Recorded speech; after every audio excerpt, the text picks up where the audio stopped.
Friends, आज के इस वीडियो में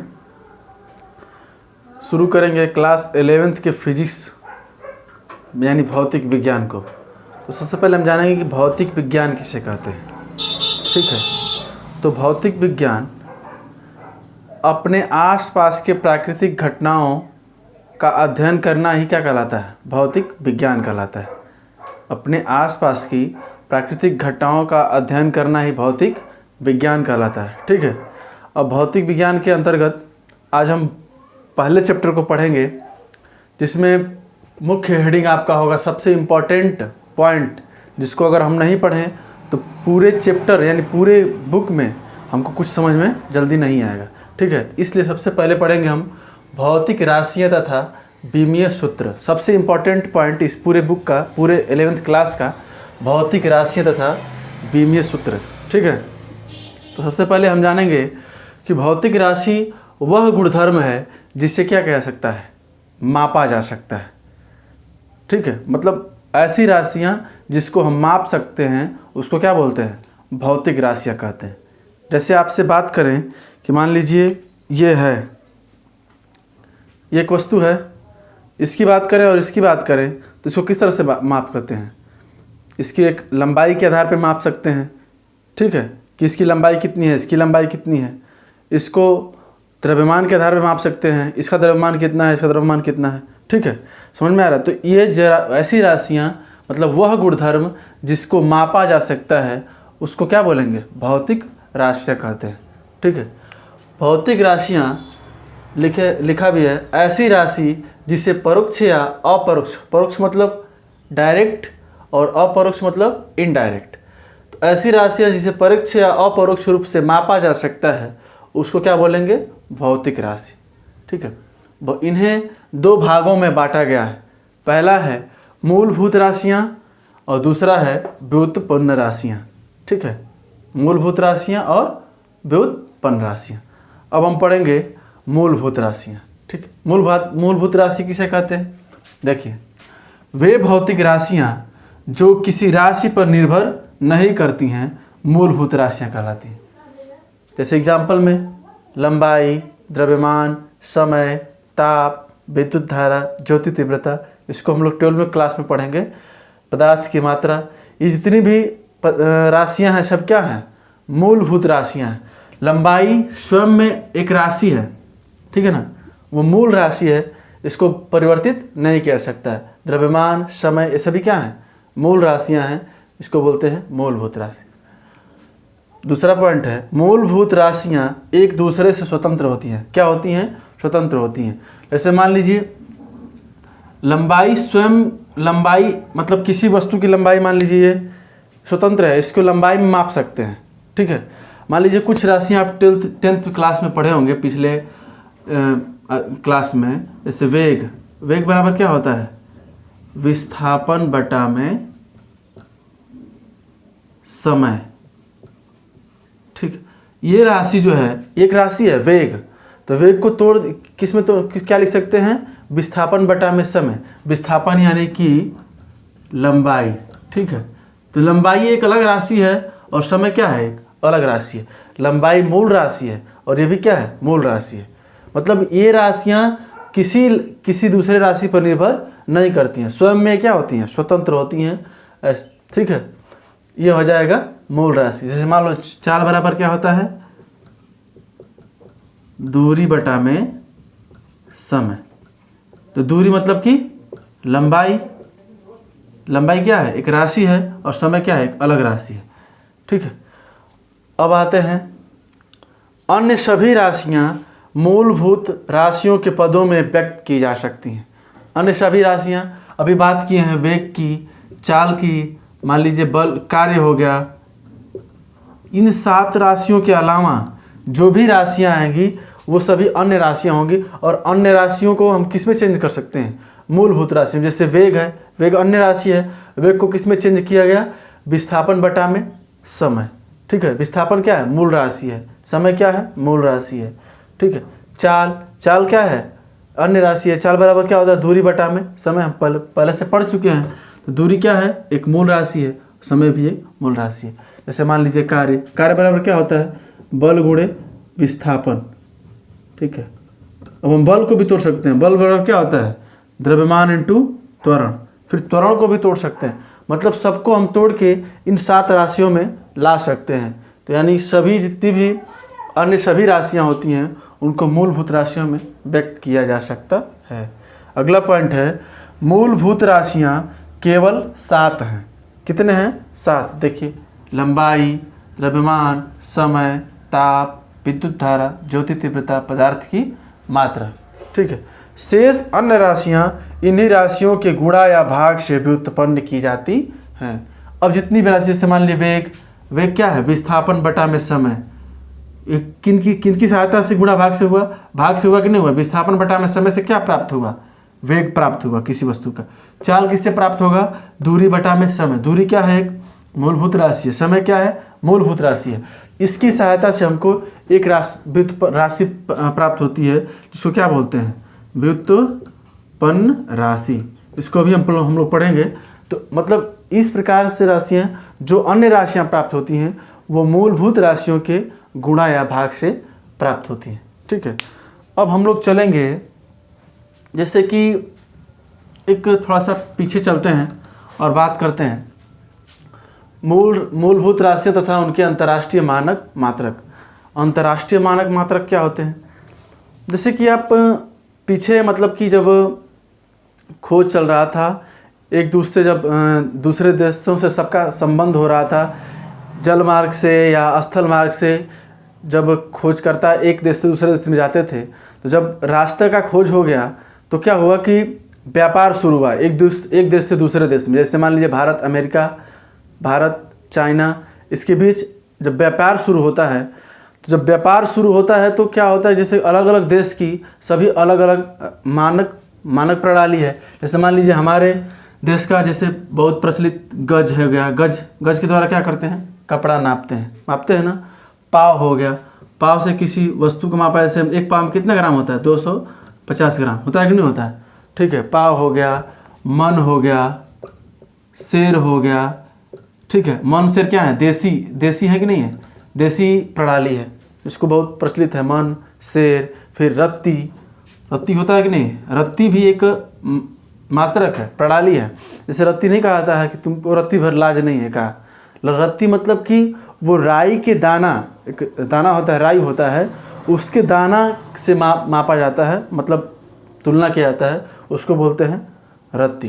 ठीक है, तो ऐसी प्रणालियाँ हमारे देश में रही हैं, जो गज हो गया, पाव हो गया, मन हो गया, शेर हो गया।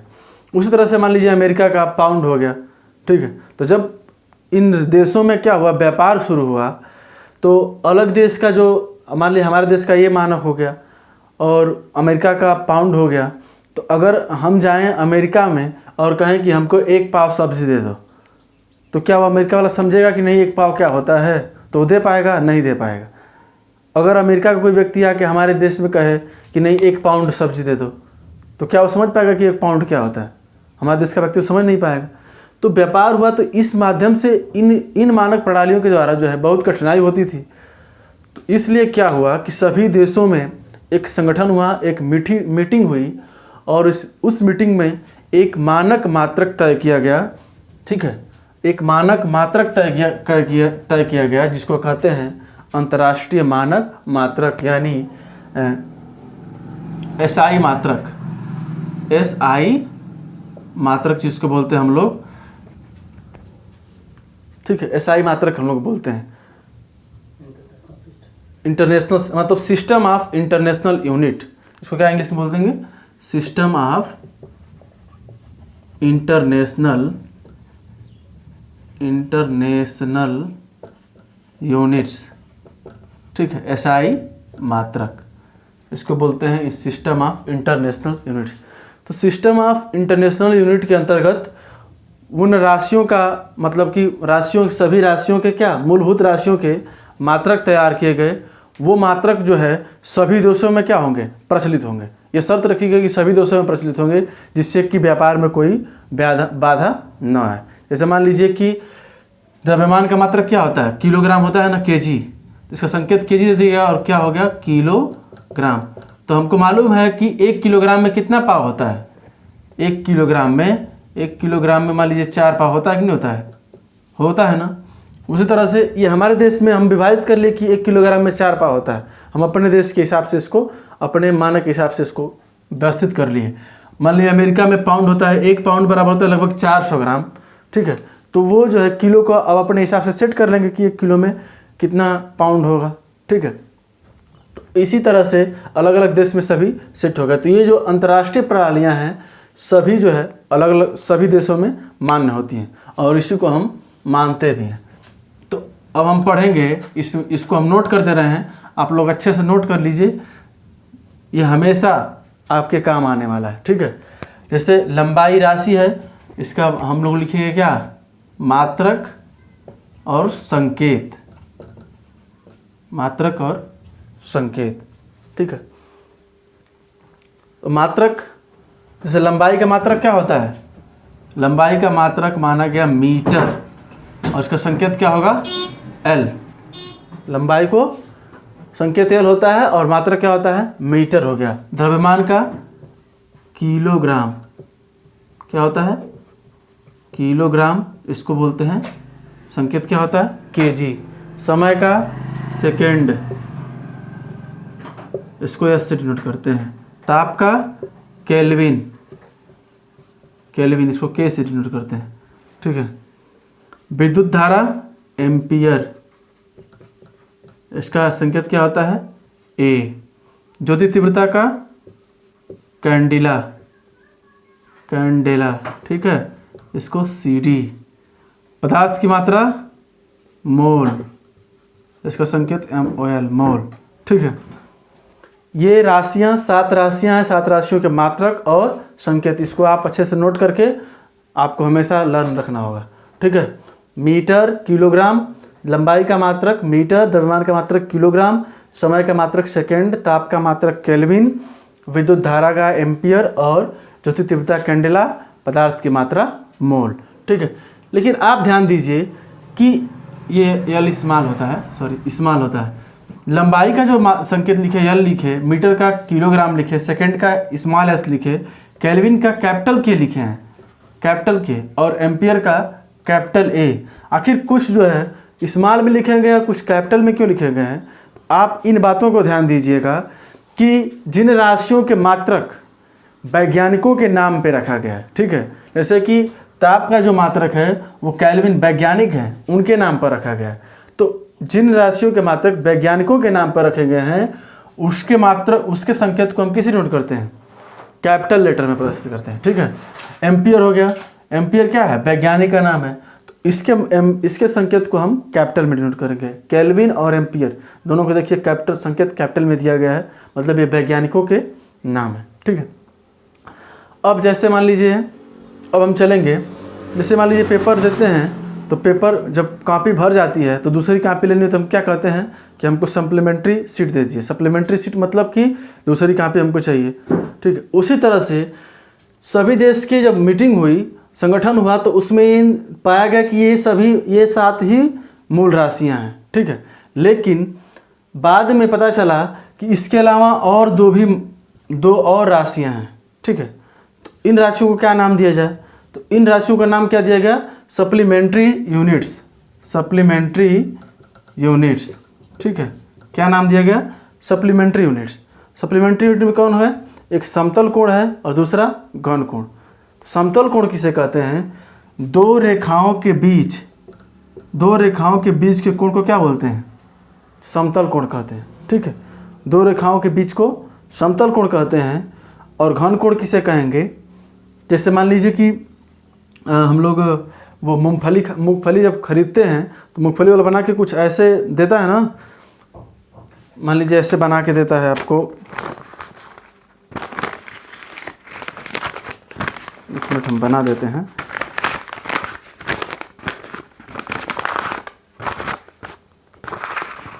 ऐसे बना के दे देगा आपको, इसमें भर देता है, ठीक है। तो ऐसा जो होता है, जैसे कि वो कुल्फ़ी वाला होता है, ठीक है, मूंगफली वाला होता है, मतलब ऐसे जो कोण बनते हैं, ये वाला जो अंदर वाला कोण बन रहा है, इस कोण को क्या कहते हैं हम लोग, घन कोण कहते हैं, ठीक है। क्या कहते हैं, घन कोण। जैसे मान लीजिए ये हो गया और ये, तो ये वाला जो कोण बनेगा, इस कोण को क्या बोलते हैं, घन कोण कहते हैं, ठीक है। और दो रेखाओं के बीच बने कोण को समतल कोण कहते हैं। तो इन राशियों के मात्रक और संकेत क्या होते हैं इसको भी जान लेते हैं, ये भी बहुत इंपॉर्टेंट है। समतल कोण को क्या मात्रक क्या बोलते हैं? रेडियन। क्या बोलते हैं? रेडियन। इसका संकेत होता है RAD। और घन कोण का मात्रक जो होता है स्टेरेडियन कहते हैं, स्टेरेडियन। और इसको SR से डिनोट करते हैं, SR से, ठीक है, स्टेरेडियन। समझ में आया? अब हम चलेंगे व्युत्पन्न राशियाँ।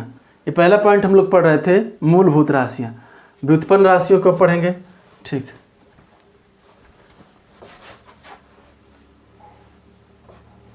दूसरा पॉइंट है व्युत्पन्न राशियाँ।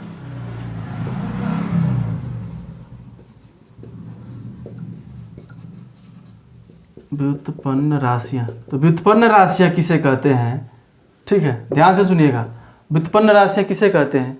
वे राशियाँ जो मूलभूत राशियों पर निर्भर होती हैं, जो मूलभूत राशियों पर निर्भर करती हैं उसे व्युत्पन्न की जाती है तथा उनसे व्युत्पन्न की जाती हैं। किसके? मूलभूत राशियों की सहायता से व्युत्पन्न की जाती हैं। उन राशियों को हम क्या कहते हैं? व्युत्पन्न राशियाँ कहते हैं। लिख लेते हैं इसकी परिभाषा। वे राशियाँ जो मूलभूत राशियों पर निर्भर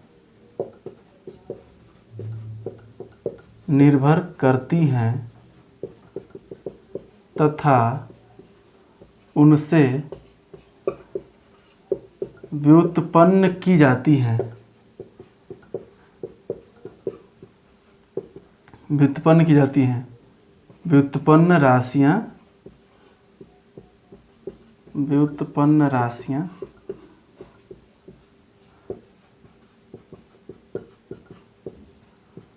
कहलाती हैं, ठीक है। तो वे राशियाँ जो मूलभूत राशियों पर निर्भर करती हैं तथा उनसे व्युत्पन्न की जाती हैं, इस प्रकार की राशियों क्या कहते हैं? मूलभूत राशियाँ कहते हैं। जैसे मान लीजिए चाल बराबर क्या होता है? दूरी बटा में समय। तो चाल की गणना कैसे की जा रही है? दूरी और समय से। दूरी क्या है? दूरी का मतलब कि लंबाई। तो दूरी क्या है? एक मूलभूत राशि है और समय भी क्या है? मूलभूत राशि है। तो अभी हम मूलभूत राशि में पढ़ चुके हैं कि मूलभूत राशियों की सहायता से व्युत्पन्न की जाती है अन्य राशियाँ। अन्य राशि मतलब कि व्युत्पन्न राशि, ठीक है। तो लंबाई और समय के भाग से क्या उत्पन्न हो रहा है हमको? चाल। तो एक राशि व्युत्पन्न हो रही है कि नहीं हो रही है? इस राशि को क्या बोलेंगे? व्युत्पन्न राशि है। जैसे वेग हो गया, वेग बराबर क्या होता है? विस्थापन बटा में समय। तो विस्थापन क्या है? लंबाई है, यानी मूलभूत राशि है, और समय भी मूलभूत राशि है। त्वरण बराबर क्या होगा? हमको मालूम है, त्वरण बराबर वेग परिवर्तन बटा में समय, ठीक है। वेग परिवर्तन यानी वेग को भी, फिर वेग भी क्या है? व्युत्पन्न राशि है। फिर इसको भी हम मूलभूत राशियों में तोड़ सकते हैं, विस्थापन बटा में समय, ठीक है। तब ये हमारा किस में चेंज होगा? मूलभूत राशि में। तो ये हमारी क्या होती है? व्युत्पन्न राशियाँ होती है। उसकी सहायता से व्युत्पन्न राशि उत्पन्न होती है। बल हो गया, बल बराबर क्या होता है? द्रव्यमान इंटू त्वरण, ठीक है। ये क्या है? व्युत्पन्न राशि है। समझ में आ रहा है? कार्य हो गया। ये जितनी भी राशियां हैं सभी कौन सी राशि हैं? व्युत्पन्न राशि, ठीक है। तो हम आशा करते हैं कि वीडियो आपको समझ में आ गया होगा। अब हम अगले वीडियो में आपके बात करेंगे जो इस वीडियो में हम नहीं बता पाए हैं, बीमीय सूत्र, ठीक है। बीमीय सूत्र की बात हम अगले वीडियो में करेंगे।